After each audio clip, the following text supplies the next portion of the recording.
They don't negotiate. They don't forgive. They don't forget. The humans just end you. The voice of Ambassador Karenk trembled as his words echoed in the vast chamber of the Galactic Council. His scaled hands gripped the podium, the black insignia of his defeated empire hanging limp from his shoulder. Before him, representatives of hundreds of species clad in ceremonial robes, bio-harnesses or neuro-linked exosuits, watched in silence. Karenk's face twitched. He glanced toward the human delegation, seated at the far end of the hall.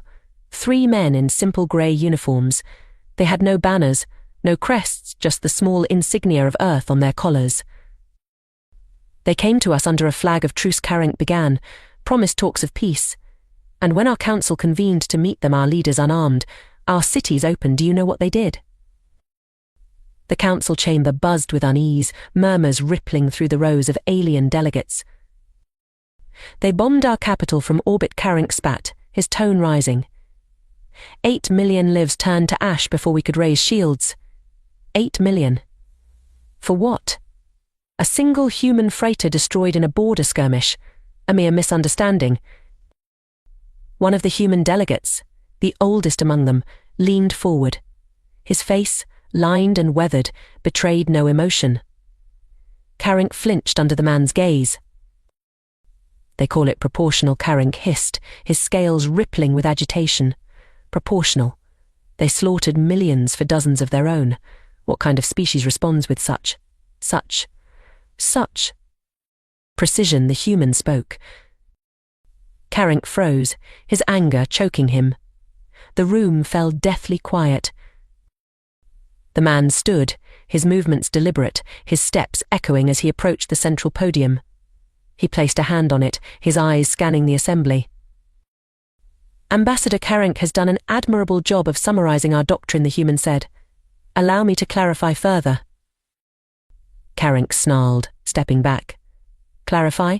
You're here to gloat over genocide. The human turned his head slightly, fixing Karenk with a look that made the ambassador's chest tighten. Call it what you want, the human said. But let me explain something to this council and to you, Ambassador. The man's voice remained calm, but the weight behind it pressed down on everyone in the room. When you attacked one of our freighters, he began, you didn't just kill humans, you murdered fathers, brothers, sons, families, and humans don't take kindly to that. Karenk let out a harsh laugh. So you exterminated our people? Destroyed fleets, annihilated colonies because you were angry? No, the human said simply. Because we could. The silence that followed was suffocating. Karenk's teeth clicked nervously. He opened his mouth to retort, but the human raised a hand, silencing him.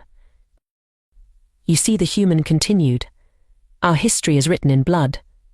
We've fought ourselves for thousands of years, wars over land, ideology, resources.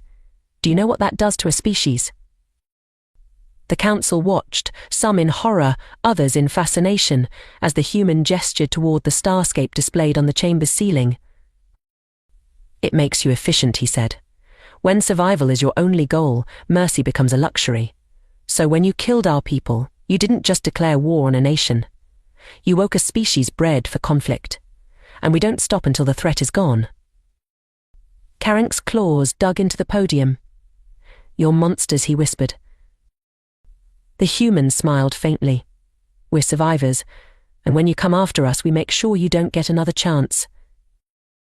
Karenk's mind reeled, memories of his shattered empire flooding back. He had been there when the first human fleets arrived, sleek, angular ships that moved like predators. His people's defenses, hailed as impenetrable, fell within hours. Their fleets, designed for intimidation and shows of force, were torn apart by human vessels. And then the ground invasions began. You burned our cities, Karenk said, his voice breaking. Erased entire worlds. And for what? Revenge? A display of power? The human tilted his head. No, to ensure you'd never harm us again. Karenk's legs buckled, and he gripped the podium for support. The weight of their loss pressed down on him.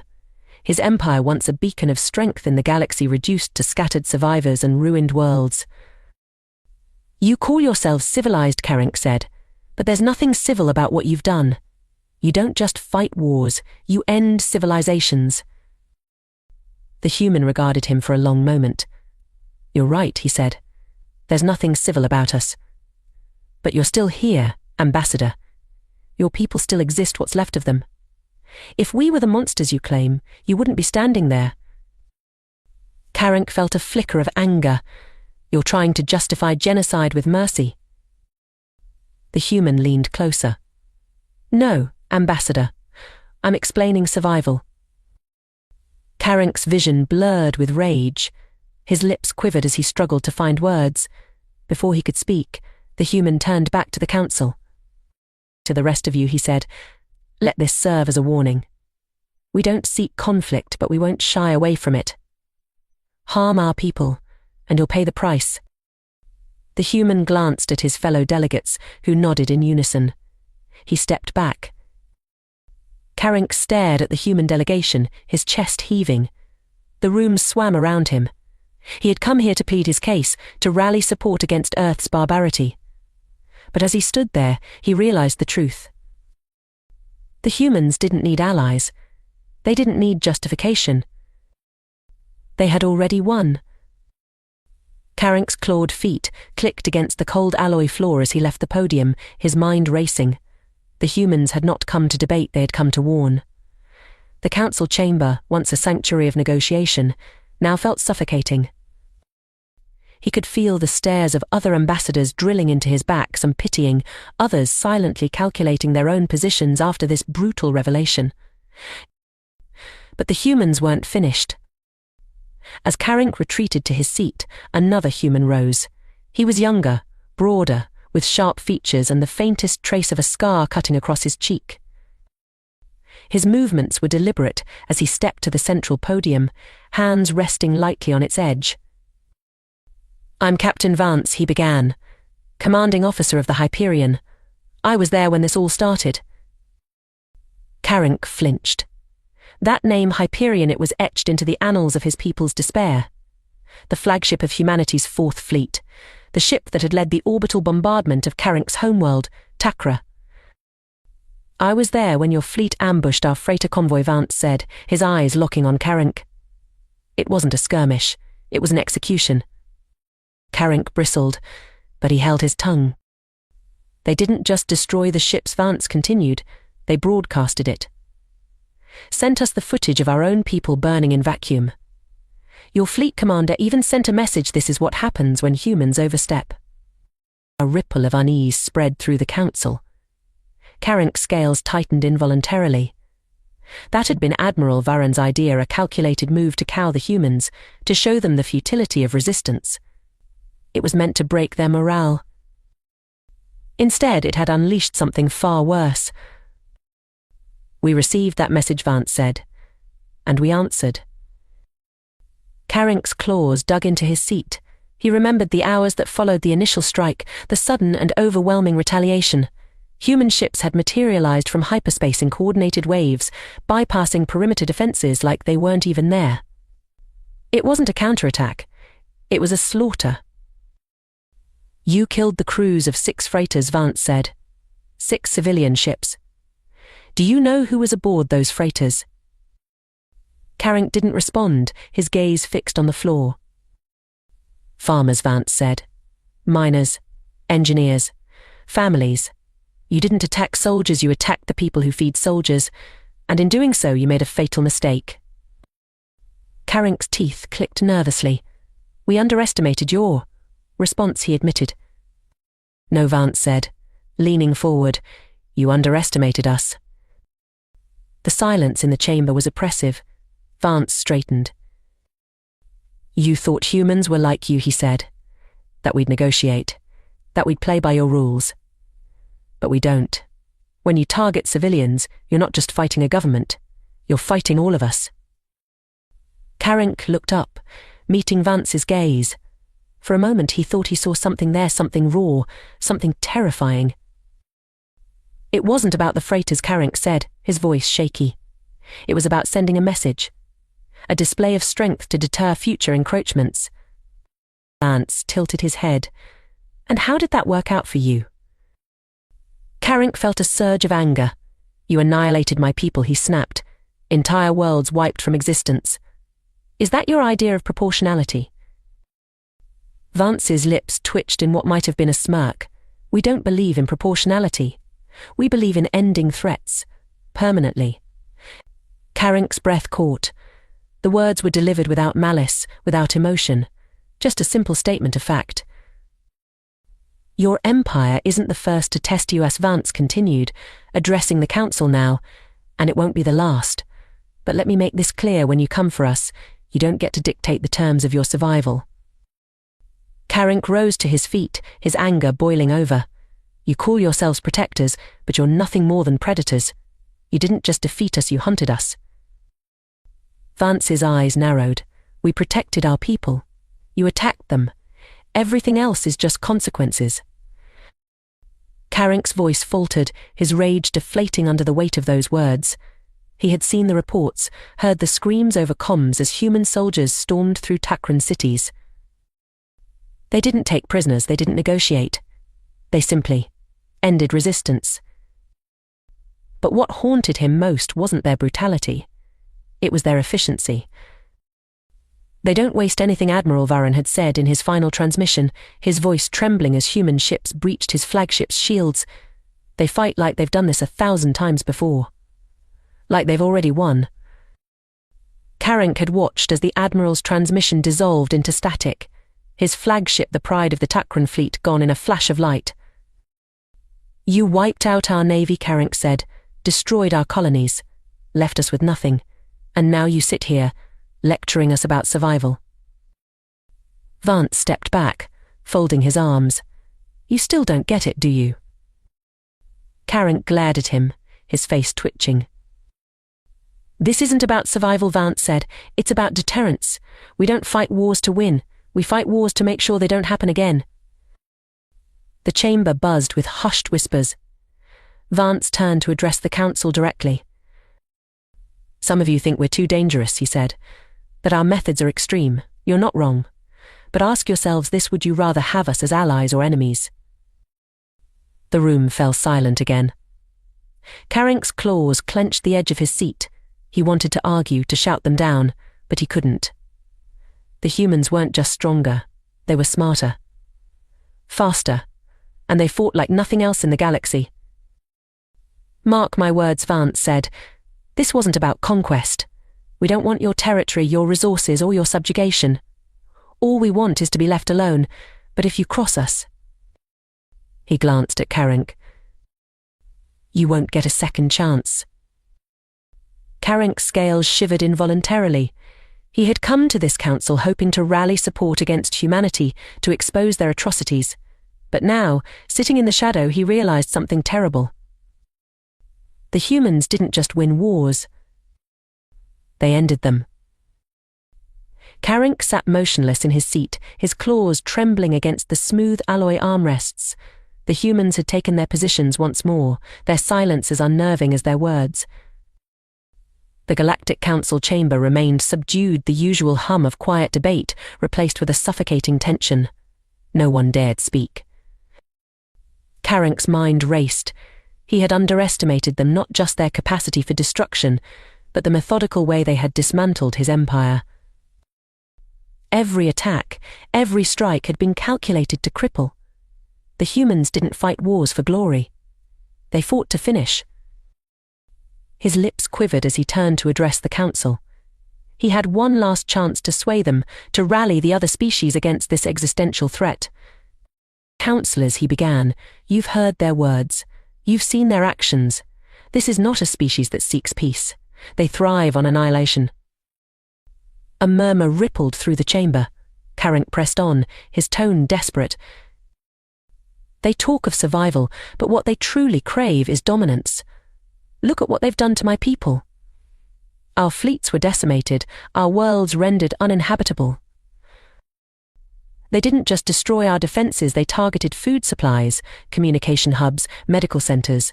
They ensured that even those who survived would suffer. He slammed a clawed hand against his seat. Do you think they'll stop with the Tukran? Do you think they won't turn their sights on your people next? The humans don't want coexistence. They want to stand alone, and they'll bury anyone who challenges them. The murmurs grew louder, delegates shifting uneasily. Carink dared to hope that his words were landing, that he might yet galvanize the council. But then the eldest human rose again. Ambassador Roth stepped forward, his grey eyes swept the chamber. "You're not wrong," Ambassador Carink Roth said. Carink froze, momentarily stunned by the admission. "We did target your infrastructure," Roth continued. "We crippled your supply chains. We ensured that what little remained of your war machine couldn't rebuild. But let's not pretend your people were innocent victims." Roth gestured toward the assembly, his voice growing sharper. "The Tukran Empire wasn't a benevolent force. You enslaved weaker species. You strip-mined worlds for resources, leaving nothing but barren husks in your wake. You expanded through intimidation and conquest, preying on those who couldn't defend themselves. And you thought we'd be easy prey too." Carink's face twitched. He could feel the stares of other delegates now, the tide of sympathy slipping away. "You talk about suffering," Roth said, stepping closer to the podium, "but what about the suffering you inflicted? How many species begged for mercy as you tore apart their fleets, burned their cities, and claimed their planets as your own?" Carink's claws dug into the armrest. "We were building a future," he hissed, "a place of strength and unity for the galaxy." Roth snorted. "You were building an empire on the backs of the weak, and when you finally picked a fight with someone stronger, you couldn't handle the consequences." Carink's vision blurred with rage. He rose from his seat, pointing a trembling claw at Roth. "You think you're better? You think your methods make you righteous?" Roth's expression hardened. "We don't claim to be righteous. We claim to be alive, and we intend to stay that way." Carink opened his mouth to retort, but Roth cut him off, his voice rising. "You call us monsters for what we did to your empire. But tell me, Ambassador, when you enslaved the Brithani, were they monsters for resisting? When you burned the Nurix colonies, were they monsters for fighting back?" Carink faltered, his mind racing for a response. Roth pressed on, his words like hammer blows. "The difference between us and you," Roth said, "is that we don't start wars. But we sure as hell finish them." The chamber erupted into hushed conversation, delegates turning to one another in tense debate. Roth let the noise settle before he continued, addressing the council as a whole. "Let me be clear," he said. "Humanity isn't interested in conquest. We have no desire to expand our borders or impose our will. All we want is to live in peace." Carink sneered. "Peace? You call your actions peaceful?" Roth turned back to him, his eyes cold. "No, I call them necessary." Carink sank back into his seat, his mind a storm of anger and despair.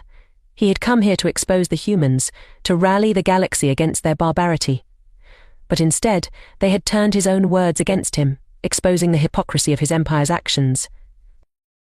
Roth returned to his seat, his demeanor as calm and composed as ever. Captain Vance leaned over, whispering something to him. Roth nodded. For a moment, the chamber was silent. Then a voice broke the stillness. "We have a proposal." The speaker was an HFY ambassador, their crystalline form refracting light as they rose. Their species was known for their neutrality, their role as mediators in countless disputes. The room turned toward them expectantly. Given the events described here today, the HFY began, it is clear that the actions of both parties, human and Tukran, have had far-reaching consequences. We propose the establishment of a new protocol, one that ensures future conflicts of this scale can be avoided. Carink scoffed. "A protocol? Do you think the humans will abide by such agreements? They don't respect diplomacy." Roth's gaze snapped to Carink. "We respect action, Ambassador. If you want our cooperation, you earn it." The HFY hesitated, their crystalline surface dimming slightly. Nevertheless, such a protocol could serve as a framework for addressing grievances without resorting to violence. Karenk slumped in his seat, bitterness washing over him. He could see the writing on the wall. The council wouldn't stand against the humans. They feared them, but more than that, they respected them. Wrath rose once more, addressing the Ithral. We'll consider your proposal, but let me make one thing clear: our priority will always be the safety of our people. If that means breaking protocol, so be it. The Ithral inclined their head, their light refracting in a gesture of acknowledgement. Karenk stared at the humans, his hatred burning brighter than ever. They had reduced his empire to ash, and now they stood here, unbowed, dictating terms. He wanted to scream, to lash out, but he knew it would change nothing. The humans didn't need allies. They didn't need approval. They were the galaxy's apex species, and everyone knew it.